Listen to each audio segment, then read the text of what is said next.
crónica. Sorry.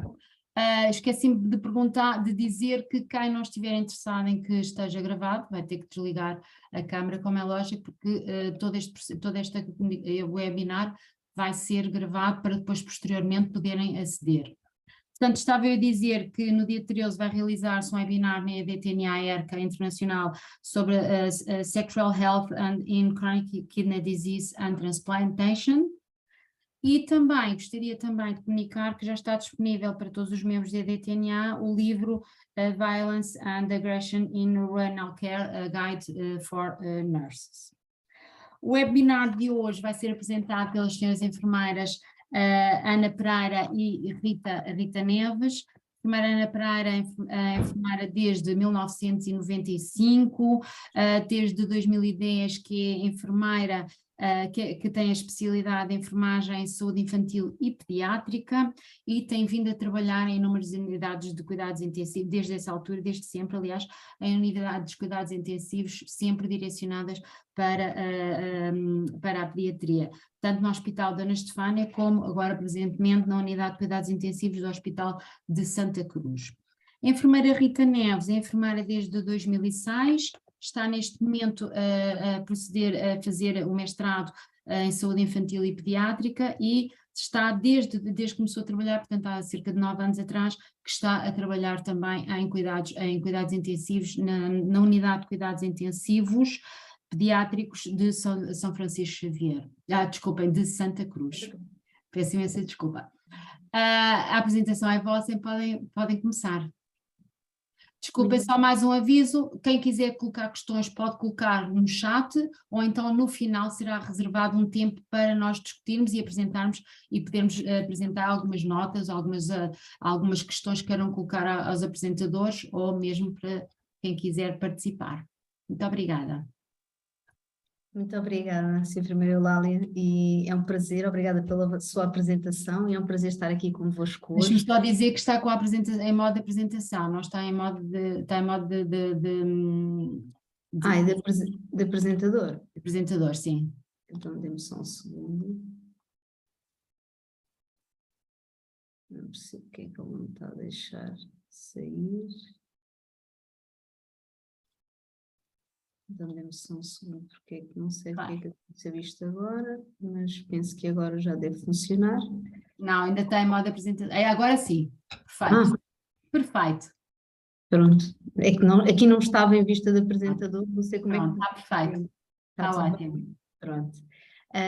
Queria então agradecer a apresentação, até depois mais nova, que eu não trabalho há 9 anos, trabalho há 16, mas ainda bem. E agradecer então pelo convite, pela oportunidade de nós partilharmos aqui a nossa experiência e agradecer também a presença dos participantes aqui hoje para nos ouvir falar. Pronto, eu sou Rita Neves, venho falar-vos aqui com a enfermeira Ana Pereira um trabalho que nós desenvolvemos já, começámos a desenvolver e tem vindo a sofrer pouquinhas alterações nos últimos 2 anos. Foi um desafio que nos lançaram em 2020 no âmbito do encontro renal desde então temos vindo aqui a aperfeiçoar alguns pormenores. Vimos então falar disto porque, pelo que nós percebemos e daquilo que temos vindo a partilhar com outros colegas, a forma como nós fazemos a diálise no serviço é bastante diferente daquilo que é convencionalmente feito, inclusivamente em ambulatório, na comunidade, e por isso é que acaba por ser interessante para quem, sobretudo quem, muito mais do que nós, domina esta área da nefrologia, acaba por ser interessante pelo diferente que é. Até vim por essa imagem que é mesmo um contexto agudo e muito diferente daquilo que se calhar estão habituados a ver habitualmente. O tema, como a enfermeira já falou, é o tema da lesão renal numa fase aguda, numa área que é muito complexa, que é da cirurgia cardíaca, portanto, no pós-operatório da cirurgia cardíaca, e numa área que nos é muito querida a nós em particular, que é a área da pediatria. Só um breve plano da sessão do que nós vamos aqui falar hoje. Vamos faz todo o sentido apresentarmos o serviço onde nós trabalhamos, do Serviço de Cardiologia Pediátrica do Hospital de Santa Cruz. Vamos fazer uma breve contextualização teórica da lesão renal aguda, porque é muito interessante vocês poderem verificar que aquilo que a literatura nos diz é evidente na prática e fazemos uma ponte com a realidade que nós encontramos no serviço nos anos 2018 e 2019, porque desde a pandemia não tem sido fácil, desde que começou a pandemia não tem sido fácil compilar dados mais recentes, mas não deixa de ser muito interessante esta contextualização. E depois falamos assim de uma parte mais prática da diálise peritoneal, que é a técnica que nós mais habitualmente fazemos, em termos de equipamento, técnica, monitorização e depois os principais problemas que encontramos e a forma como os ultrapassamos. Bom, a cirurgia cardíaca pediátrica é, sem dúvida alguma, uma das áreas mais complexas do ramo da medicina. Isto não só pelas patologias que engloba, mas também pela idade das crianças que são intervencionadas. Normalmente, a generalidade das crianças hoje em dia é intervencionada o mais cedo possível, o mais pequeninas possível, com a menor idade possível, portanto é uma área efetivamente muito, muito complexa. Todos os avanços que existiram nas últimas décadas, isto é uma coisa relativamente recente, não só em termos da cardiopatia congénita, sim, desde o melhor entendimento da fisiopatologia, do diagnóstico. Hoje em dia temos uma panóplia de investigar e diagnosticar e de meios de diagnóstico da cardiopatia mais disponíveis, uma panóplia muito maior. Depois temos os progressos cirúrgicos e tecnológicos associados a equipas muito mais especializadas, nomeadamente em bloco operatório e em cuidados intensivos, que foram dar origem a estes centros de referência, um dos quais o Serviço de Cardiologia Pediátrica, vieram então permitir que seja dado um melhor atendimento, uma melhor resposta às crianças, que vai ter um grande impacto na sua sobrevida e na sua qualidade de vida, isto especificamente e sobretudo direcionada às crianças mais pequenas, aos recém-nascidos, latentes, que normalmente intervencionados tão cedo têm mais problemas e sofrem de cardiopatias mais complexas. Ora, o serviço de cardiologia pediátrica, onde nós trabalhamos, é um dos centros de referência. Nós somos centros de referência na área da cardiopatia congénita, com uma ponte que fazemos com o Hospital de Santa Maria, e mais recentemente é membro da rede de referenciação Guard-Heart na área das cardiopatias congénitas, que é uma rede internacional. Portanto, este serviço está então dividido em duas áreas: a área da enfermaria, que não é o local onde nós trabalhamos, que é onde normalmente as crianças são recebidas juntamente com os seus pais, onde se efetuam os exames pré-operatórios, todas as rotinas pré-operatórias, inclusivamente onde é feita a visita da enfermagem pré-operatória pela enfermeira do bloco. Mais tarde, os pais e as crianças mais velhinhas, porque as mais pequeninas normalmente não há necessidade de fazerem esta visita, mas os pais têm a oportunidade, com as crianças mais crescidas, de fazerem uma visita aos intensivos, de ver onde é que eles vão ficar, como é que é o sítio, conhecer as pessoas, para tentar diminuir, se possível, a ansiedade ligada aqui à intervenção. E depois, pronto, será o sítio de enfermaria onde eles fazem então o internamento pré e pós-operatório. A unidade de cuidados intensivos é uma unidade de cuidados intensivos de cirurgia cardiotorácica, com valência de adulto e valência de pediatria, mas em termos de pediatria nós temos um serviço composto por 3 camas e basicamente nós funcionamos como um recobro de crianças submetidas à cirurgia cardíaca, e as crianças permanecerão lá em média 24, 48 horas, situações mais simples, e depois aquelas crianças com patologias mais complexas acabam, obviamente, por ter um internamento mais prolongado. Também podemos receber algumas crianças que são submetidas a procedimentos na hemodinâmica, nomeadamente os recém-nascidos mais pequeninos ou crianças com mais baixo peso, que necessitem de apoio de cuidados intensivos, nomeadamente por terem que ficar ventiladas, e então nós também recebemos as crianças nesta unidade. Como devem calcular, em termos de competências e de conhecimentos, o enfermeiro nesta unidade tem que ter muitos conhecimentos técnicos que vão englobar a fisiopatologia da própria cardiopatia, as especificidades da cirurgia, e, portanto, o nosso trabalho foca-se, obviamente, em aspectos muito técnicos, como a monitorização hemodinâmica e do equilíbrio hidroeletrolítico, falamos obviamente da pressão arterial, da frequência cardíaca, da PVC, dos parâmetros respiratórios, porque as crianças, não sei se conseguem perceber por essa imagem, mas está ventilada, portanto as crianças saem sedadas, ventiladas, com drenos torácicos, para nós monitorizarmos a hemorragia, e algaleadas, para nós termos um controle apertado do débito urinário e do balanço hídrico. E pronto, depois com toda aquela panóplia de catéteres que estarão certamente a conseguir imaginar.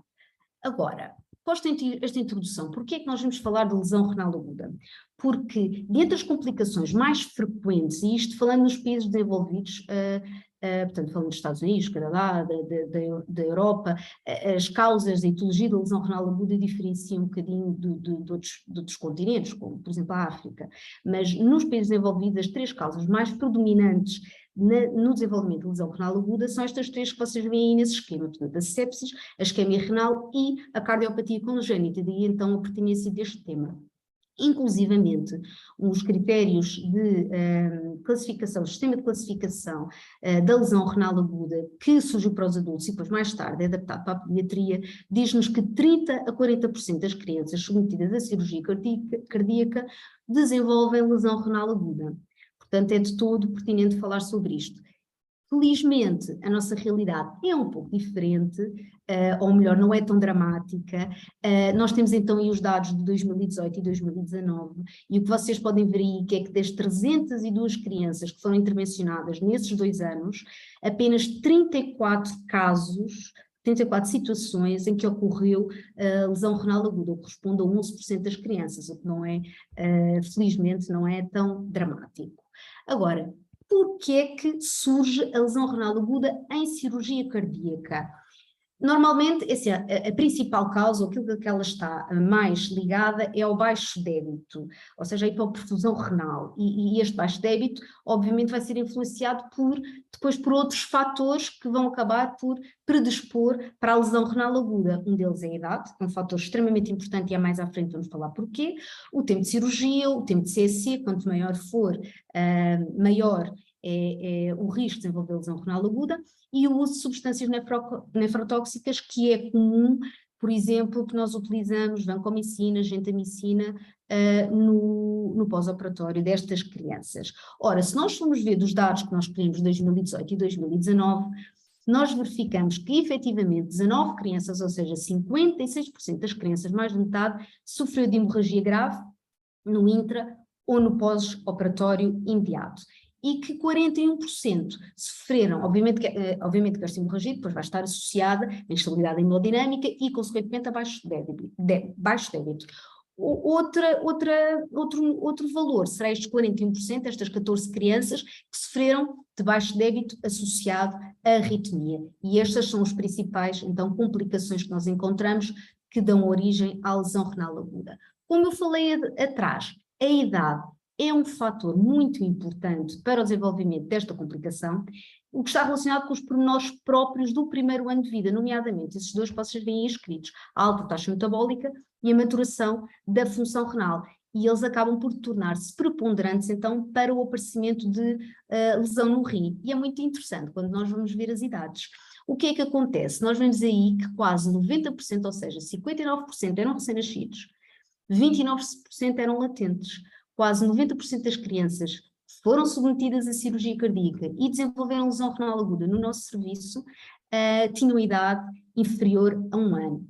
E depois é muito interessante se nós formos verificar este aspecto, tendo em conta a cirurgia a que as crianças foram submetidas. O que é que nós vemos?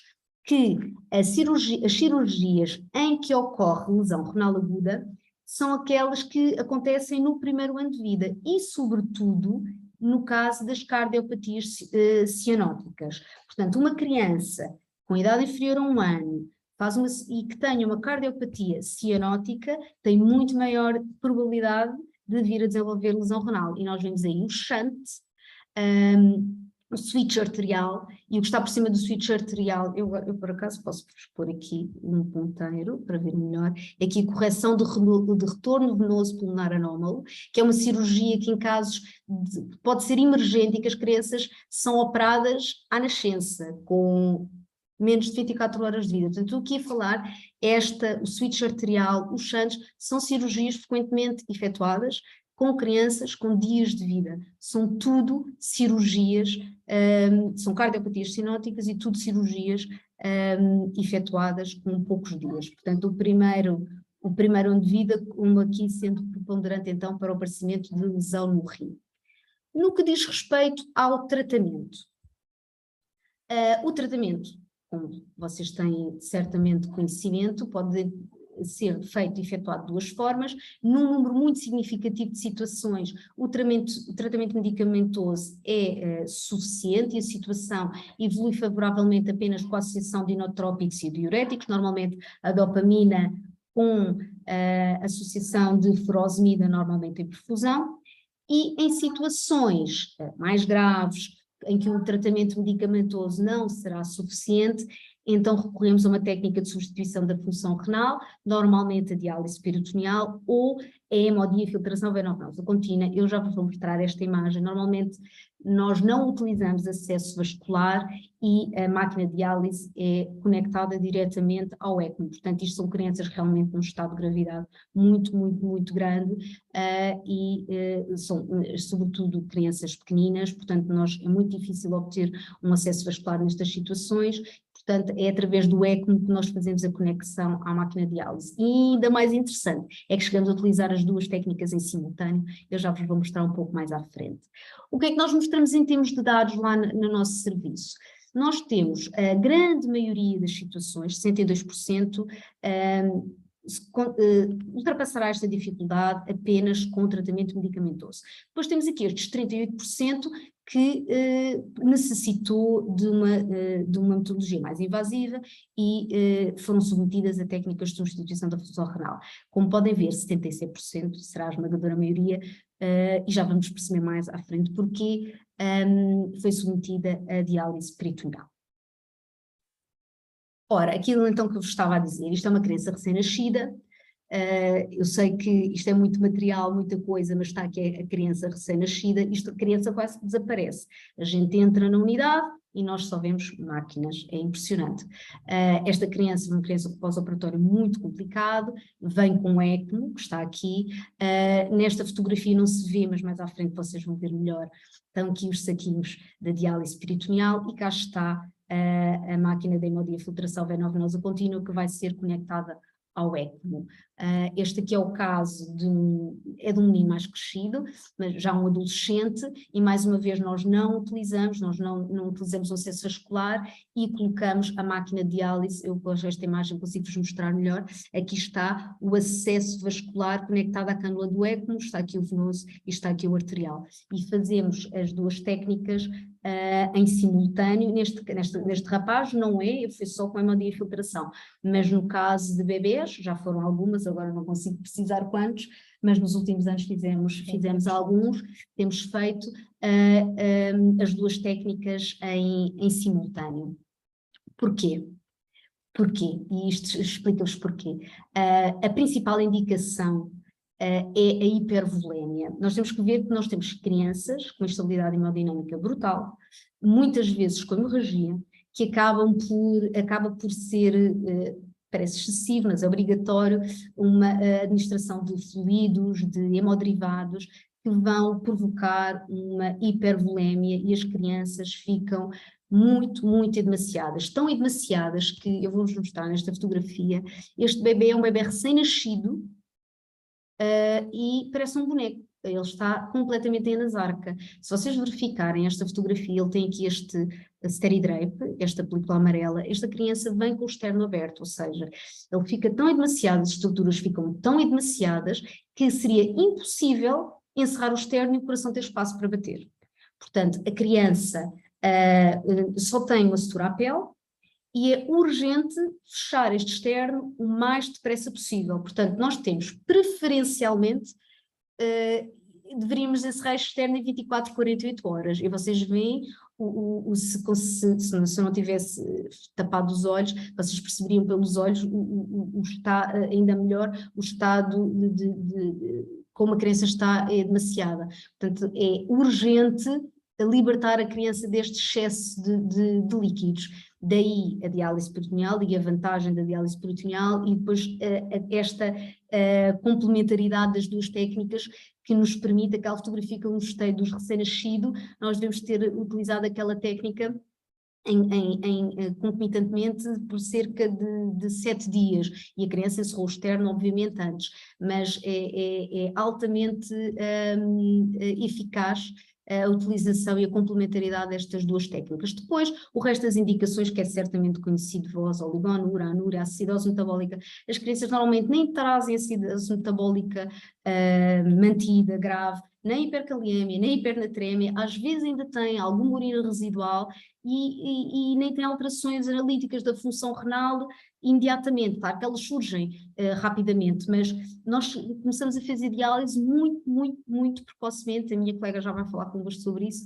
e de facto o que nos leva a iniciar a diálise o mais depressa possível, então, esta hipervolemia. Só para vos deixar aqui com alguns resultados, porque eu acho que isto é sempre animador para nós. Em primeiro lugar, e isto independentemente do tipo de tratamento a que a criança foi submetida, portanto isto são todas as crianças que foram submetidas, que sofreram lesão renal aguda, recuperaram praticamente todas, e atenção, recuperaram sem qualquer sequela.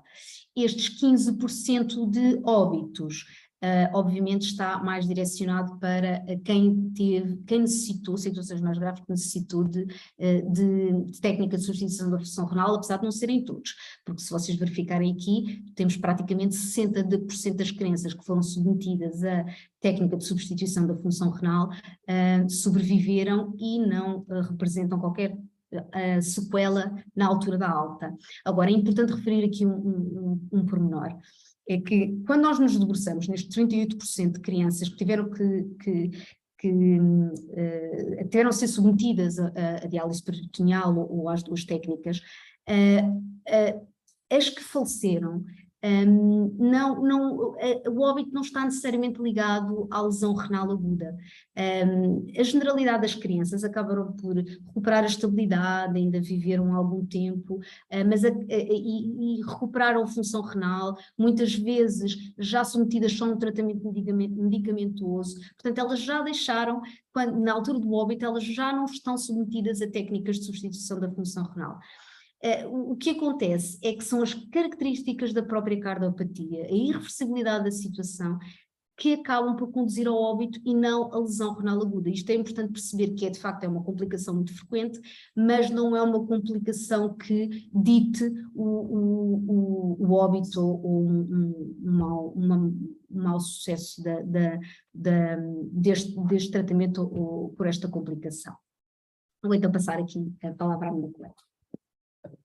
Boa tarde, vou então falar aqui um pouco mais pormenorizadamente sobre a diálise peritoneal e como ela é realizada no nosso serviço, que acaba por ser diferente daquilo que se calhar a maioria de vós está habituado.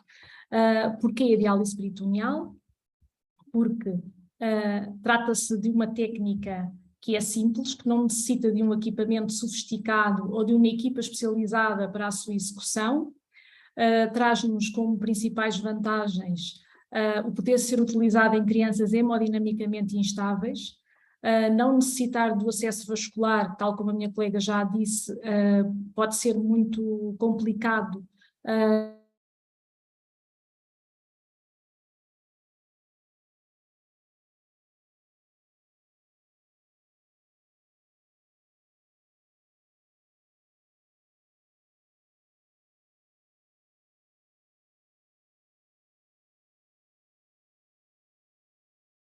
de todas as idades, sendo por permitir administrações de volumes pequenos e precisos.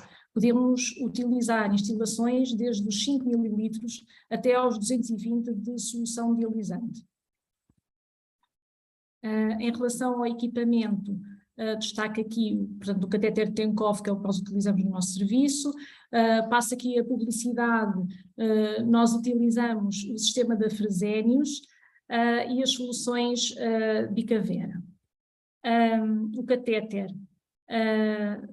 requer o apoio da cirurgia para a colocação. Habitualmente, preferencialmente, é colocado ainda durante a cirurgia no bloco operatório. Portanto, em cirurgias mais prolongadas e com complicações graves associadas, por exemplo, uma cirurgia que tenha um episódio prolongado de baixo débito por uma hemorragia difícil de controlar, já se prevê que o tempo que a criança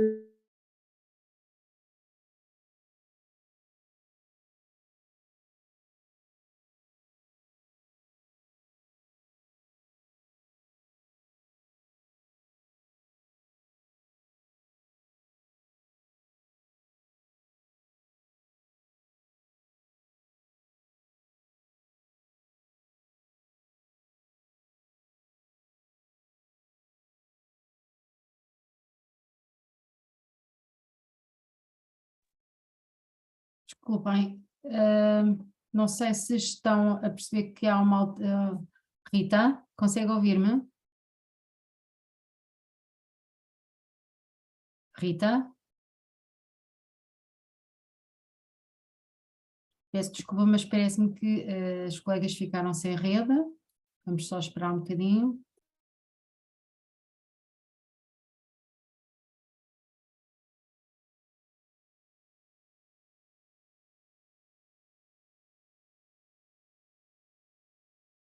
Rita, ficaram sem rede, provavelmente. Já percebi, não, é Mas- assim, eu estou aqui ao pé do router, mas devemos ter ficado. Ficaram. Não sei Estava- como é que nos perderam. ouviram-nos até que altura? É assim, eu comecei logo desde o princípio da diálise peritoneal, no slide antes não ouvi bem, já não ouvi bem. Aqui? Antes, logo no princípio da diálise peritoneal já não ouvi bem. Aqui nas vantagens. Sim, provavelmente. Estão em modo de apresentação, é isso. Obrigada. Já estão a ver, não já? Já voltámos? Perfeitamente. Ok, Eu então estava com receio que fosse só eu. Não, penso que o problema era mesmo nosso.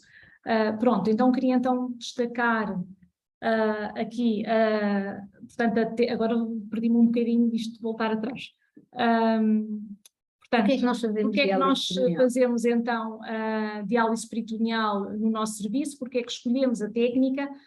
Porque é uma técnica simples, que não necessita de equipamento sofisticado ou de uma equipa especializada para a sua execução.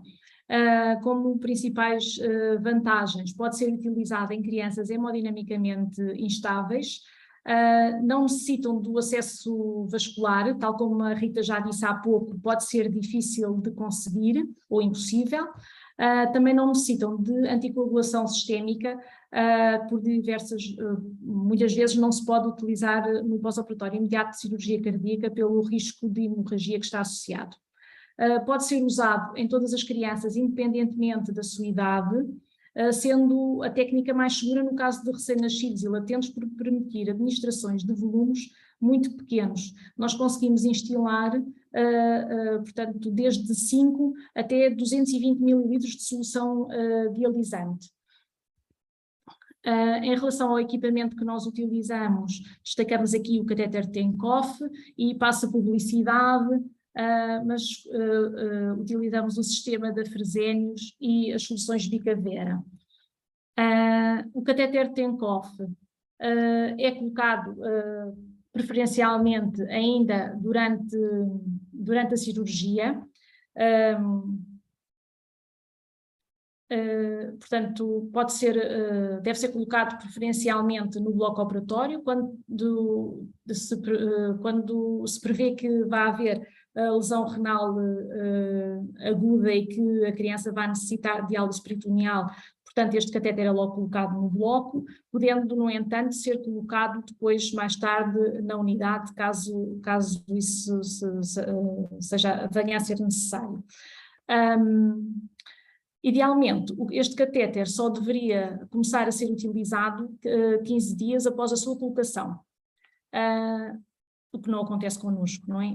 Com os nossos meninos. Em situações de emergência é utilizado logo de imediato.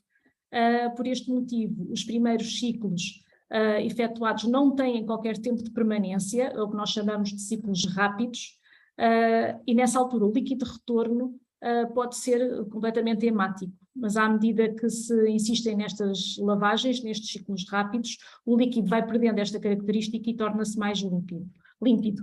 Dá-se assim então início ao tratamento dialítico. Portanto, utilizamos este sistema, trata-se de um sistema com umas buretas de infusão e de drenagem, e que permite então o controle preciso deste volume que é infundido e que pode variar entre os 5 e os 220. Também permite a utilização de sacos de concentrações diferentes, podendo ser utilizado, portanto, concentrações diferentes em ciclos alternados, aumentando assim a eficácia da técnica. Portanto, aqui em cima... Espera outra vez, o ponteiro. Laser. Pronto. Aqui em cima vêem então os sacos, aqui não se percebe muito bem, mas são de 2 concentrações diferentes e pode-se utilizar alternadamente um ao outro. Aqui temos então a bureta de infusão, que é uma bureta graduada. Temos depois o sistema que vai então até ao catéter e depois esta parte que será então a de drenagem com uma bureta para conseguirmos contabilizar corretamente a quantidade de líquido que é drenado. O sistema deve ser trocado a cada 24 horas. Podemos utilizar então as soluções com várias concentrações de glicose. O que nós habitualmente utilizamos é de 2,3, podendo utilizar de 1,5 ou de 4,25. Vem fornecida em sacos de duplo compartimento, portanto um tem a glicose, o outro tem o bicarbonato, e é a abertura da selagem entre os 2 compartimentos que permite esta mistura. É também possível utilizar aditivos, caso seja necessário, como por exemplo o cloreto de potássio, a heparina ou antibióticos. A heparina não utilizamos logo no início pelo risco de hemorragia que está associado, mas poderemos utilizar depois, umas horas mais tarde, para evitar a formação de fibrina ou coágulos no interior do catéter. Para nós, o nível de potássio, portanto o potássio sérico, é muito importante. Temos que ter o cuidado de manter esses valores entre os 3,5 e os 4 mil equivalentes por litro, dado o risco acrescido de arritmias nestas cirurgias. Pronto, esta quantidade de potássio é adicionada consoante as necessidades. Em relação aos antibióticos, não é muito frequente essa utilização no nosso serviço. Porquê? Porque as crianças já fazem antibioterapia sistémica, tal como a Rita há bocado falou na vancomicina e na genta. Portanto, eles fazem por 48 horas ou eventualmente mais, caso seja necessário, e muito raramente adicionamos antibióticos à solução, mas isso é possível. Em relação à técnica propriamente dita, desenvolve-se em 3 fases, portanto, a infusão, a permanência e a drenagem. Como eu disse inicialmente, os primeiros ciclos são muito rápidos. Quando estamos preparados, quando o enfermeiro da unidade está à espera de uma criança do bloco, que já sabemos que tem um catéter colocado, que vai precisar de diálise, o equipamento já está montado. Portanto, assim que a criança chega à unidade, tentamos iniciar esta técnica o mais rapidamente possível. O esquema é prescrito pelo cardiologista pediátrico, sempre com o apoio da nefrologia. No início, então, são aqueles ciclos rápidos em que não há tempo de permanência. e que só quando o líquido de retorno não se apresenta francamente hemático, às vezes ainda está um pouquinho rosado, só a partir dessa altura é que utilizamos então com tempo de permanência para procedermos efetivamente à técnica. Portanto, nas primeiras horas são utilizados volumes pequenos, aproximadamente os 10 mililitros por quilo, para evitar a extravasão do líquido pelo catéter.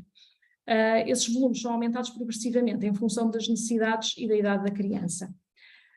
A solução deve ser aquecida à temperatura corporal da criança, já que é melhor tolerada, exceto em situação de hemorragia. Portanto, logo à chegada do bloco e dos primeiros ciclos, são feitos com o líquido à temperatura ambiente.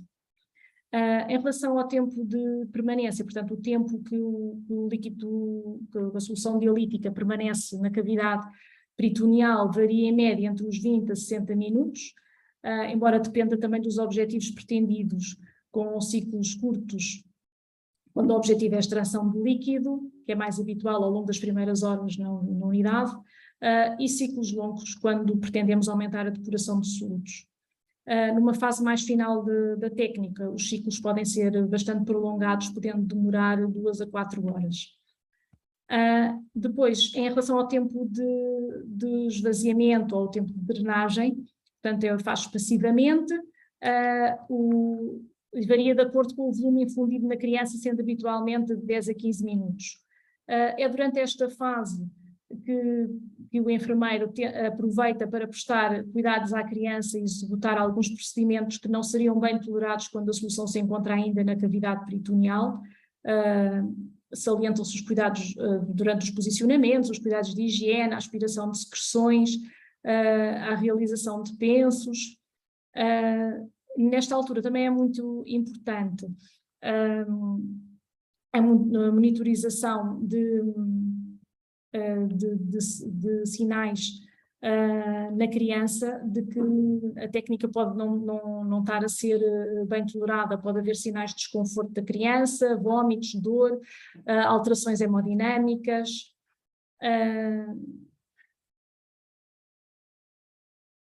É também muito importante monitorizarmos as características do líquido de retorno. Por exemplo, no que toca à quantidade, qual é a quantidade? Fazemos sempre um balanço apertado destes ciclos, em relação à cor, em relação ao aspecto, em relação à presença de fibrina e coágulos, já que vai ser esta fibrina e estes coágulos que nos vão dar cabo da técnica, por vezes quando levam depois à obstrução dos catéteres.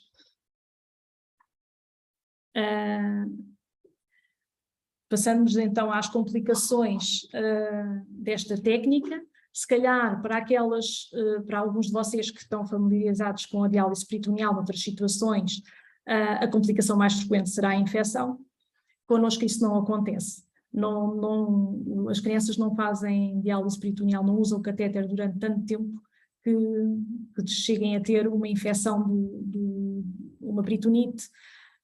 Portanto, para nós, a complicação mais frequente vai ser mesmo as complicações mecânicas, ou seja, a obstrução do catéter e a fuga. Podem ver aqui nesta imagem, este catéter fui eu que tirei esta fotografia, eu lembro perfeitamente desta situação. Este catéter já não era utilizado há 24 horas e foi então retirado, e o que vocês veem aqui mais escuro é uma parte de epíplon que obstruiu completamente aqui os orifícios do catéter.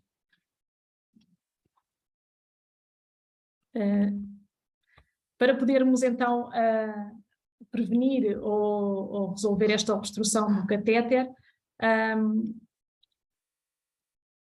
podemos adicionar heparina, como eu já falei, adicionar heparina às bolsas.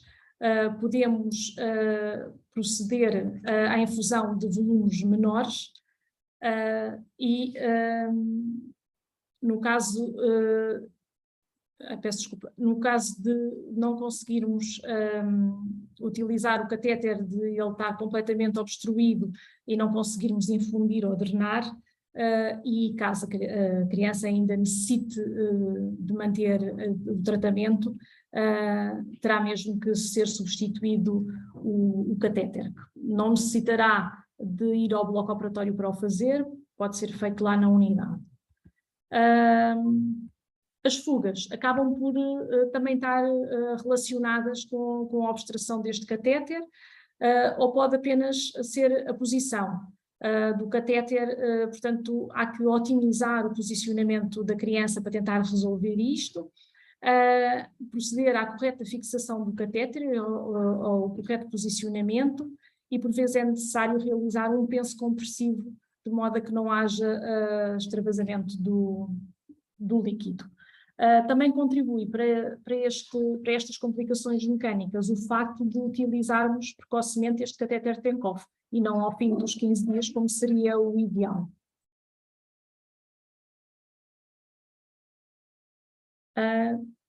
Queria-vos deixar aqui, já estamos quase no final da nossa apresentação, mas queria-vos deixar aqui umas imagens, não sei se é muito visível, isto acaba por ser às vezes um pouco confuso.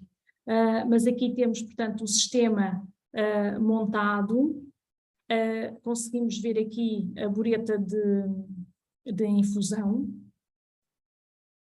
Não sei se vocês conseguem perceber, ela é uma bureta graduada que tem, portanto, vai dos 5 até aos 220 mililitros, e deste lado temos a bureta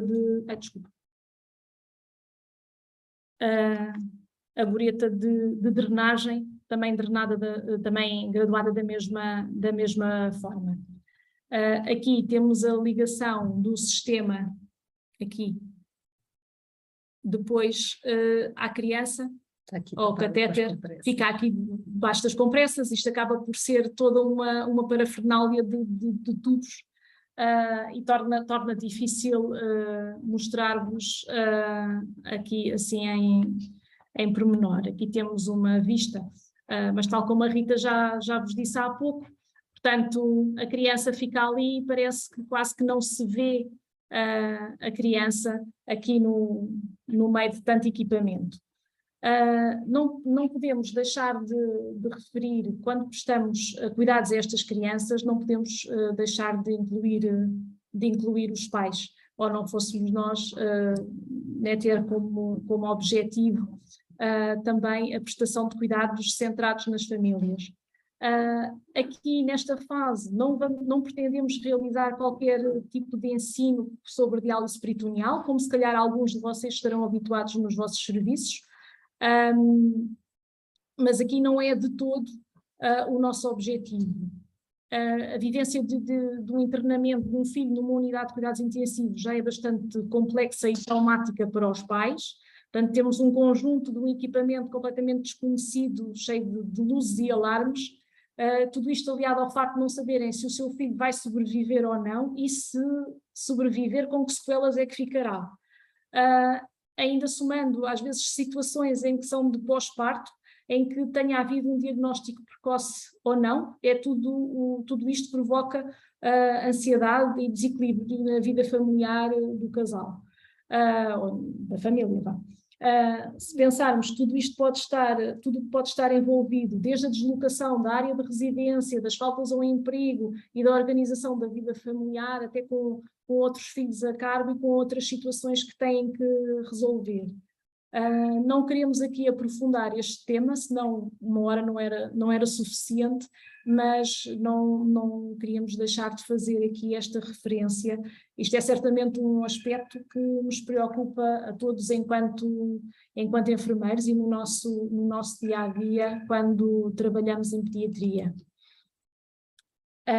Queria-vos deixar aqui, só assim em jeito de resumo, aqui um mapa mental que nós adaptámos aqui da Liga Académica de Nefrologia, porque achámos engraçado a forma como eles interligaram tudo. Portanto, temos a técnica, que é um processo dialítico que ocorre na cavidade peritoneal, então com as 3 etapas, com a infusão, a permanência e a drenagem.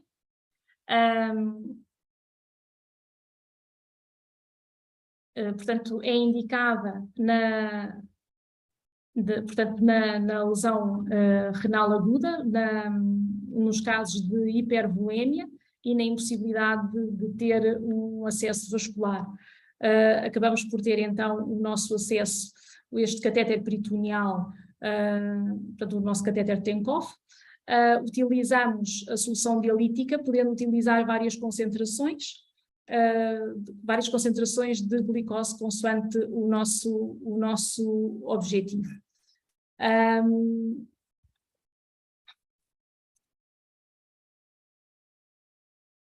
Só falaste aqui desta parte. Das complicações mais frequentes, temos então a hemorragia logo no pós-operatório imediato. A peritonite não chegamos a ter muito evidente no nosso serviço, mas a obstrução é sem dúvida aquela que nos leva depois a necessitar ou não de trocar este catéter. Deixamos só a bibliografia que nós utilizamos. Acho que podemos passar em seguida então para a discussão.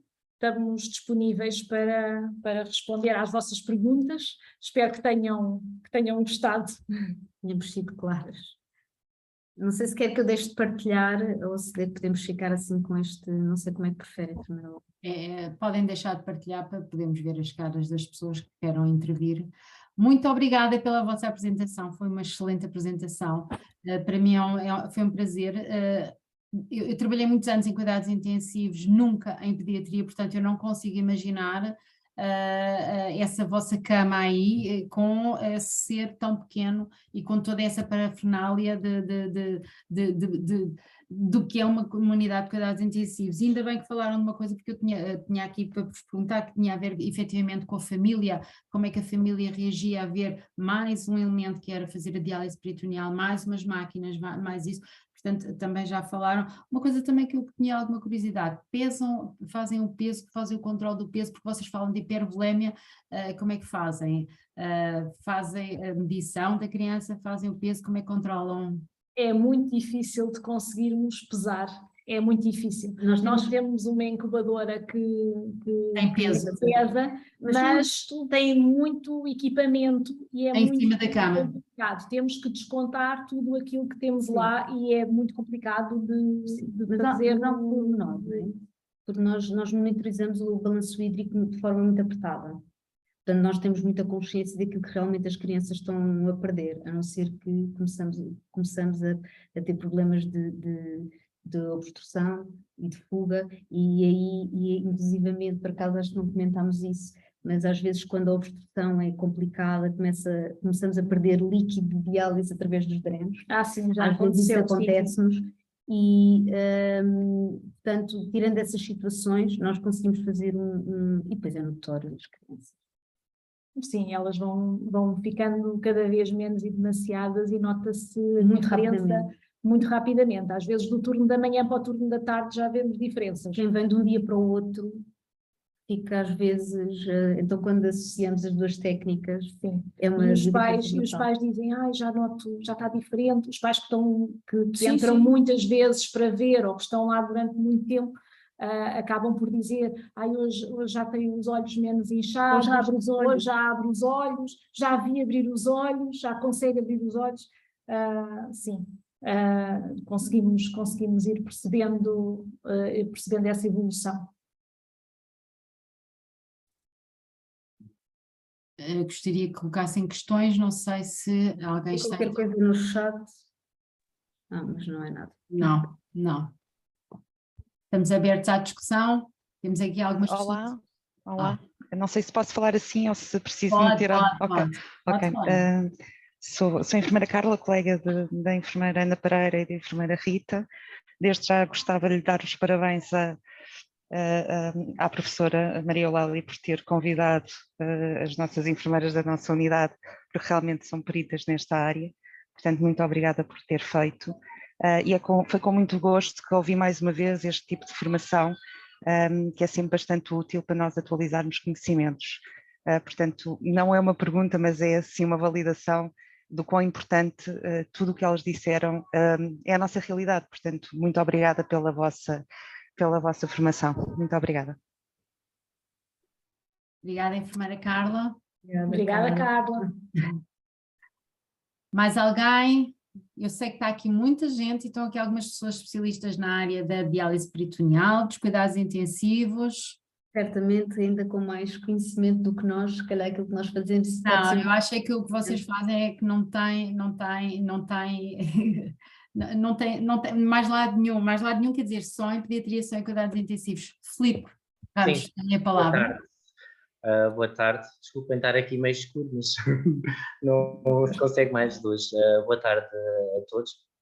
Gostaria de iniciar por felicitar a apresentação e também a organização e a partilha. Também estes eventos são extremamente importantes para partilharmos todas as diferentes experiências. A minha experiência e, portanto, toda a minha área também de trabalho e um bocadinho de pesquisa e de estudo é na área da lesão renal aguda, uma área que me traz muito carinho e muito afeto no âmbito da investigação e do estudo, mas na vertente do adulto. E, portanto, que traria aqui duas questões, porque não é diferente a experiência do adulto comparativamente com a pediatria e a criança. As questões que colocava mais centrados também da experiência que tenho do acesso vascular, não da diálise peritoneal, é uma não experiência, que são as duas questões. A primeira, se nos adultos nós temos muita dificuldade e uma das complicações majores e até com maior incidência é a hipotermia, associada às técnicas de substituição da função renal. Estou-me a centrar mais na experiência do acesso vascular, portanto, não tanto na diálise peritoneal como disse, mas se têm, portanto, elevada incidência e que medidas e que estratégias é que utilizam. Tenho aqui muita ideia da incubadora, nós não temos, não é? Se há alguma forma que facilita ou se alguma estratégia pode facilitar. E a outra questão tem a ver com se utilizam heparina no âmbito, percebi aqui na diálise peritoneal, mas também no acesso dedicado, do acesso vascular, até porque também tem a circulação extracorporal com o ECMO, e se tem complicações associadas, portanto, à hemorragia do local de inserção das cânulas, ou a não utilização de heparina, se leva a necessidade de substituição frequente do circuito extracorporal, agora aqui mais dedicado à técnica dialítica por coagulação do próprio circuito. Parabéns, antes de mais. Sim, obrigada. Quer responder? Responde. É assim, em relação à hipotermia, não é algo que seja evidente no nosso serviço, porque nós aquecemos o líquido de diálise peritoneal numa fase inicial, nem por isso, como a Ana há pouco estava a falar. Normalmente há sempre hemorragia, não é? Porque nós começamos a utilizar o catéter imediatamente após a colocação, mas a partir do momento em que a situação está mais controlada, nós aquecemos a solução e a solução está sempre aquecida. Ela só sai de cima da balança, por acaso nós não colocamos na balança, foto, da placa de aquecimento. da placa de aquecimento, parece uma balança, e ela está sempre aquecida a 37 graus. Portanto, nós instilamos uma solução quentinha. Portanto, a hipotermia não é de todo um problema. Quanto à heparina, as crianças com ECMO, sim, têm heparina em perfusão. A nossa experiência daquela fotografia que eu mostrei, o set de diálise durou o tempo inteiro, ou seja, ele só teve que ser trocado porque estava na altura de ser trocado e não porque deixou de funcionar. Nos adultos, obviamente que temos, se calhar vai ao encontro os problemas são exatamente os mesmos. Nestas situações, como as crianças com ECMO fazem um controle da ACT muitíssimo apertado, têm que manter ACTs elevados, portanto, em termos de diálise, é perfeito, porque a técnica funciona lindamente. A última criança que eu me lembro de ter usado esta técnica e que teve muito tempo, teve uma semana com hemodiafiltração no ECMO, funcionou às mil maravilhas. Muito bem, mesmo. Não sei se respondia tudo, tinha falado também de hemorragia do local. Sim, pois temos algumas situações e às vezes é preciso efetuar lá alguns pontos, mas por acaso nesta criança foi relativamente tranquilo. Um controle muito, muito apertado a ACTs, heparina para cima, heparina para baixo, mas por acaso funcionou e tem funcionado muito bem. O acesso vascular faz uma diferença, a cânula do ECMO faz uma diferença brutal. Brutal. Acredito. Não querendo monopolizar, não sei se posso colocar mais uma questão. Acho que sim. Sim. E relativamente depois a indicadores que utilizam e que determinam a suspensão, portanto, da própria técnica, seja ela, portanto, através do acesso vascular ou de acesso de diálise peritoneal, se vão para indicadores... Quando é que nós suspendemos? Quando é que nós suspendemos a técnica? Do ponto de vista analítico ou recuperação da função, portanto, através de diurese, se utilizamos muito o débito urinário também como um indicador, ou até o próprio peso. A professora Eulália também falou da questão de se está hipervolémica, parece que é a maior indicação. É um bocado mais por aí, pela hipervolémia, também tem essa questão. São crianças... Diga. São crianças com uma instabilidade hemodinâmica muito grande, com edema das estruturas muito grande, estão com o externo aberto. Portanto, nós temos mesmo urgência de que as crianças percam o excesso de líquidos das estruturas, que desapareça o edema das estruturas para podermos encerrar o externo. Portanto, nós fazemos muitos aqueles ciclos rápidos, como a Ana há pouco estava a falar, porque o nosso principal objetivo é perder líquido. Normalmente nós não temos hipercaliemia, não temos hipernatremia logo ao início, portanto é perder líquido, negativar. E ficamos com balanços muito negativos para o que seria expectável para uma criança de 3 quilos. Mesmo muito negativo. Portanto, o objetivo será encerrar aquele externo e não mantemos a diálise peritoneal nem a hemodiafiltração durante tempos muito prolongados. Às vezes as crianças, quando começam a recuperar a função renal, às vezes elas já encerraram externo, não é? Mas ainda têm técnica. Agora assim, isto de cabeça eu diria uma semana, pouco mais do que isso, talvez. Às vezes menos. Mas muitas vezes nós ficamos com 2, 3 dias de técnica, em média. Sim, mas também acontece ficarmos com o que nós chamamos os ciclos mais longos, em que temos um tempo de permanência de 4 horas, em que já há uma diurese mantida. Exatamente. E que ficamos ali 24 horas a aguardar se realmente ainda é necessário voltar a utilizar o catéter ou não. Exatamente.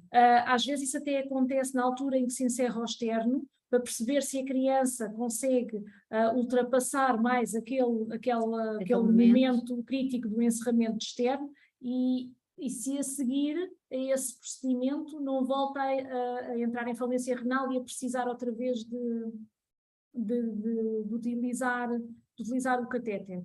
Por isso é que o catéter, assim que terminamos o tratamento ou que recupera a função renal, não se tira logo aquele catéter, fica ali a aguardar ainda umas 24, 48 horas e só se tira quando se tem a certeza que já não é necessário utilizar. E reiniciamos a perfusão de Lasix, sim, vemos realmente que a criança está a urinar, mantém débito urinário, cerrou externo, há estabilidade hemodinâmica, não há retrocesso, não há novo baixo débito, não há retrocesso.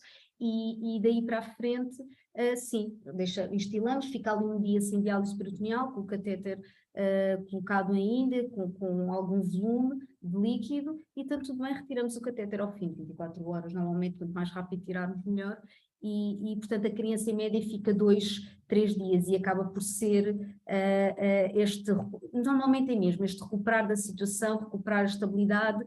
É impressionante a rapidez com que as crianças recuperam, não é? É impressionante. Não sei se respondi a toda a questão, ou respondemos. Sim. Obrigado. Só o tempo de mais uma questão. Quem é que quer colocar a última questão? Mais alguém?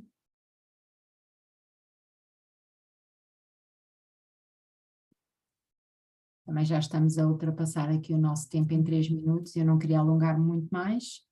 Bom, não havendo mais nenhuma questão, eu só me falta agradecer imenso a vossa apresentação, foi bastante esclarecedora, acho que foi ótimo, é ótimo também quando trazemos aqui estas conversas sobre nefrologia, a sairmos um bocado do âmbito da diálise, do âmbito do doente crónico e do doente adulto.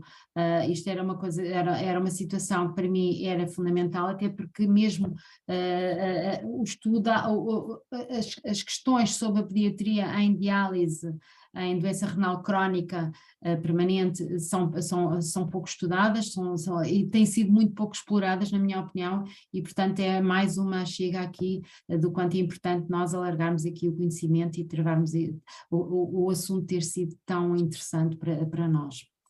Ficamos por aqui, lembrando que, não se esqueçam, vai haver mais webinars ao longo do resto do ano e eu estarei sempre aqui disponível para quem quiser apresentar também aqui algum assunto, quem queira trazer aqui algum assunto para me contactar. Não se esqueçam que a EDTNA tem agora dia 13 também um outro webinar. E muito obrigada a todos, muito obrigada Rita, a enfermeira Rita, muito obrigada a enfermeira Ana pela vossa apresentação e muito obrigada a todos os que estiveram aqui até ao final a assistir a esta excelente apresentação. Muito boa noite e o resto um bom dia. Muito obrigada. Obrigada. Boa noite. Boa noite. Great, thank you, bye. Bye. Thank you. Bye, and thank you.